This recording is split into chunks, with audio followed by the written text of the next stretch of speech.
Praise the lord. ప్రభువైన యేసుక్రీస్తు నామములో మనందరికి దేవుని దీవెన సమృద్ధిగా కలుగును గాక. ఈ దినమంతా దేవుడు మనల్ని గొప్పగా దీవించును గాక. మనల్ని దేవుడు శాశ్వతమైన ప్రేమతో ప్రేమిస్తూ ఉన్నాడు. God is loving you today. నీ స్థితి ఏదైనా, నువ్వు ఎవరి ద్వారా ప్రేమించబడినా ద్వేషించబడినా, నిన్ను దేవుడు ఉన్నపాటిన యాజ్ యు ఆర్, నువ్వు ఎలా ఉన్నావో అలాగే దేవుడు నిన్ను అంగీకరిస్తాడు, నిన్ను ప్రేమిస్తాడు. దేవుని ప్రేమ శాశ్వతమైనది. మనం కండమ్నేషన్ లో ఉండకూడదు. Always we are in some condemnation. Like నేను ఎక్కువ ప్రార్థన చేయట్లేదు, ఎక్కువ భక్తి చేయట్లేదు, నేను ఈ పొరపాటు చేశాను, ఆ పొరపాటు చేశాను అని మనల్ని మనం నిందించుకుంటూ మనల్ని మనం ఎక్కువ నిందించుకుంటాం. దేవుడు మనల్ని నిందించడం కంటే ఎక్కువగా మనల్ని మనమే నిందించుకుంటాం. ఇంకా దేవుడు నన్ను ఏం ప్రేమిస్తారులే అని ఒక స్థితికి వెళ్ళిపోతాం. God is loving you. దేవుడు నువ్వు చేసిన మంచి పనులను బట్టి, నీ భక్తి జీవితాన్ని బట్టి, నువ్వు నీ క్రియలను బట్టి, ప్రవర్తన బట్టి దేవుడు ప్రేమించాడు. మన పిల్లల్ని మనము షరతులు లేని ప్రేమతో వాళ్ళు ఎలాంటి వాళ్ళైనా సరే ప్రేమిస్తాం. వాళ్ళు బాగుపడాలని కోరుకుంటాము, ఏమైనా చెడ్డ పని చేస్తే బాధపడతాము, కానీ మన పిల్లల్ని అన్కండిషనల్ గా ప్రేమిస్తాం. God's love is like that. దేవుని ప్రేమ అలాంటిదే. షరతులు లేని ప్రేమ దేవుని ప్రేమ. దేవుని వాక్యంలో ఈ రీతి ఎవరైనా ప్రేమించబడ్డారా అని ఆలోచించినప్పుడు నాకు యోసేపు కనబడ్డాడు. యోసేపు తన తండ్రి అయిన యాకోబు ద్వారా ఎక్కువగా ప్రేమించబడ్డాడు. ఒకసారి యోసేపు గురించి ఆదికాండము 37వ అధ్యాయం 2వ వచనం నేను చదువుతున్నాను. యాకోబు వంశావళి ఇది. యోసేపు 17 ఏండ్ల వాడై తన సహోదరులతో కూడా మందను మేపుచుండెను. ఎవరికి లేనటువంటి ధన్యత ఏంటంటే యోసేపు యొక్క వయసును రాశారు దేవుని వాక్యంలో. దావీదు వయసు అంటే తను దావీదును అభిషేకించినప్పుడు ఏ వయసులో అభిషేకించారో లేదు వాక్యంలో. తర్వాత ఈ ఇస్సాకు గాని, తర్వాత షద్రకు, మేషకు, అబేద్నెగో, దానియేలు యవన కాలంలో వారి వయసు గురించి ప్రస్తావించలేదు. కానీ యోసేపుకు ఉన్నటువంటి ధన్యత ఏంటంటే తాను teenage boy, 17 years old boy. ఈ వయసులో తన వయసు ఇక్కడ మెన్షన్ చేశారు. కారణం ఏంటంటే యవ్వన కాలంలో కూడా యోసేపు తల్లిదండ్రులకు విధేయత చూపుతున్నాడు, దేవునికి విధేయత చూపుతున్నాడు, భక్తిని కలిగినటువంటి వ్యక్తి. యవ్వన కాలంలో ఈ 17 years బాయ్, ఈ సమయంలో దేవుడు ఆయనకి కళతో మాట్లాడాడు, 2 సార్లు కళలతో మాట్లాడాడు. భక్తిని కలిగినటువంటి వ్యక్తి. యవ్వన కాలంలో దేవుని కాడి మోయుట ధన్యత. యవ్వన కాలంలో భక్తిగా బ్రతకడం దేవుని కృప. మనం ఈరోజు ఏదైతే విత్తనం నాటుతామో దానికి సంబంధించిన పంటను కోసుకుంటాం. యవ్వన కాలంలో నీతిగా బ్రతికాడు, దేవుని మార్గంలో బ్రతికాడు, వాక్యమును పట్టుకొని నడిచాడు. యోసేపు ఎంత గొప్పగా దీవించబడ్డాడు మనకు తెలుసు కదా. యోసేపు ఐగుప్తు దేశం అంతటికి ప్రధాని అయ్యాడు. ఒక సింహాసనం పైన కూర్చుండి ఒక దేశమును పరిపాలించగలిగిన స్థితికి దేవుడు తీసుకెళ్లాడు. కారణం ఏంటంటే యవ్వన కాలం నుంచి యోసేపు భక్తి చేశాడు. ఈ రోజు మనం చేస్తున్నటువంటి భక్తి వృధా కానే కాదు. నీ ప్రార్థన వృధా కాదు, భక్తి వృధా కాదు. దేవుని కొరకు నువ్వు ఏ సమయం వెచ్చించినా అది వృధా కాదు. నీకు దీవెన, నీ పిల్లలకి, నీ కుటుంబానికి అది దీవెనగానే ఉంటుంది అని మనం గుర్తు చేసుకుందాం. ఇక్కడ ఈ వాక్యాన్ని మనం చదివాం కదా. తన సహోదరులతో కూడా మందను మేపుచుండేవాడు. యోసేపు ఆరంభంలో చిన్ననాటి నుండి గొర్రెల మంద దగ్గరికి అన్నదమ్ములతో పాటు ఈయన కూడా వెళ్ళాడు. ఈయన కూడా మందను మేపాడు. అన్నదమ్ములతో పాటు రోజు వెళ్ళేవాడు ఈయన కూడా. అంటే మందను మేపుతూ అన్నదమ్ములతో పాటు పనిచేసి కష్టపడి శ్రమపడినటువంటి వ్యక్తిలాగా యోసేపు ఆరంభంలో కనబడ్డాడు. తర్వాత చూడండి, అతడు చిన్నవాడై తన తండ్రి భార్యలైన బిల్హా కుమార్ల యొద్దను, జిల్ఫా కుమార్ల యొద్దను ఉండెను.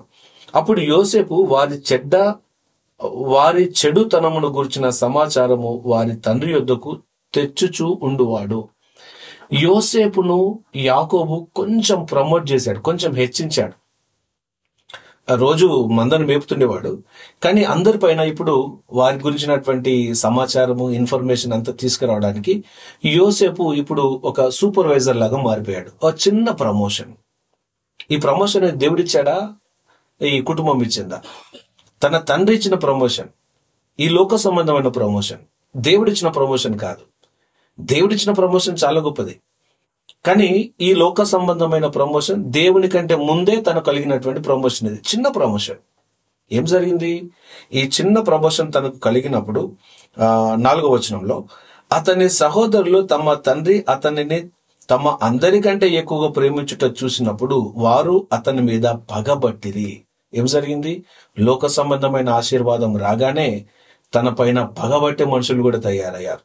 తనను ద్వేషించేవారు తయారయ్యారు. లోకం వలన కలిగేటటువంటిది ఏదైనా మనకు దీవెన కాదు. దేవుని వలన కలిగినదే నిజమైన దీవెన. లోకం నుంచి ఏదైనా మనం పొందుకుంటే దానితో పాటు బాధ, దుఃఖము, సమాధానం లేకపోవడం ఇలాంటివి ఉంటాయి. దేవుని వలన ఏ ఆశీర్వాదం కలిగినా ఆశీర్వాదంతో పాటు నెమ్మది ఉంటుంది, సమాధానం ఉంటుంది, సంతోషం ఉంటుంది. ఆ ఆశీర్వాదం మనం అనుభవించగలుగుతాం కూడా. మనకు తెలుసు, అబ్రహాము, లోతు ఇద్దరు కలిసి ఐగుప్తు దేశానికి వెళ్ళారు. ఐగుప్తు అంటే లోకమే కదా. ఇద్దరు లోకానికి వెళ్ళారు, అంటే అక్కడ కొంతకాలం బ్రతకడానికి వెళ్ళారు. ఐగుప్తులో ఆ రాజు సారాయిని బట్టి అబ్రహాంకి మేలు చేశానని ఉంది. అంటే మందలు, గొర్రెలు, గొడ్లు అవన్నీ వచ్చాయి. ఇప్పుడు అబ్రహాము, లోతు ఇద్దరు ఐగుప్తులో ఉన్నప్పుడు దీవించబడ్డారు. ఐగుప్తు ధనమును వారు పొందుకున్నారు, వర్ధిల్లారు కూడా. తిరిగి అబ్రహాం, లోతు ఇద్దరు కనాను దేశానికి వచ్చినప్పుడు ఏమైంది? ఐగుప్తులో ధనము సంపాదించి కనాను దేశానికి వచ్చినప్పుడు ఇద్దరి కుటుంబాల మధ్యలో కలహాలు ఏర్పడ్డాయి, గొడవలు జరిగాయి. ఐగుప్తులోంచి లోక సంబంధమైన ధనం వచ్చింది, గొడవలు వచ్చాయి. ఆ తర్వాత ఏమైంది? లోతు సొదొమ గొమొర్రా పట్టణం వైపు వెళ్ళిపోయాడు. అంటే ఐగుప్తులో తను అనుభవించినటువంటి సుఖభోగములు, ధనధాన్యం చూశాడు, దానికి మరిగాడు, ఇష్టపడ్డాడు. అలాంటిదే కావాలని లోతు కోరుకున్నాడు. విడిపోయినప్పుడు ఆ సొదొమ గొమొర్రా పట్టణం అటువైపు వెళ్ళాడు. అక్కడ చాలా పచ్చదనం ఉండేది, అక్కడ వెళ్ళిపోయాడు. అంటే లోక సంబంధమైనటువంటి ఆశీర్వాదం కలిగినప్పుడు ఏం జరిగింది? అబ్రహాము, లోతులు విడిపోయారు. ధనమును వెంబడిస్తూ ఆ పచ్చదనమును చూసి కోరుకొని వెళ్ళినప్పుడు లోతు తన భార్యను కోల్పోయాడు. కుటుంబం విచ్ఛిన్నం అయిపోయింది. ఈ లోకంలోంచి మనకు కలిగే ఆశీర్వాదం ఏదైనా కొంతవరకు అది ఆశీర్వాదంలాగానే కనబడుతుంది, కానీ దానిలో సమాధానం లేదు, నెమ్మది లేదు.